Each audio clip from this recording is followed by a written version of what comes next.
కులాల కోసం గుంపులు కడుతూ మతాల కోసం మంటలు పెడుతూ ఎక్కడ లేని తెగువను చూపి తగువుకు లేస్తారే, జనాలు తలలర్పిస్తారే. సమూహ క్షేమం పట్టని స్వార్థపు ఇరుకుతనంలో ముడుచుకుపోతూ మొత్తం దేశం తగలడుతోందని నిజం తెలుసుకోరే, తెలిసి భుజం కలిపిరారే. అలాంటి జనాల తరఫున ఎవరో ఎందుకు పోరాడాలి, పోరి ఏమిటి సాధించాలి?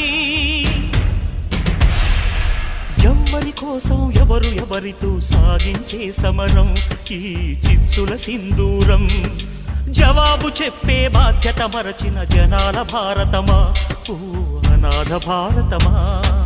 అర్ధశతాబ్దపు అజ్ఞానాన్ని స్వతంత్రమందామా, స్వర్ణోత్సవాలు చేద్దామా? ఆత్మ వినాశపు అరాజకాన్ని స్వరాజ్యమందామా, దానికి సలాము చేద్దామా?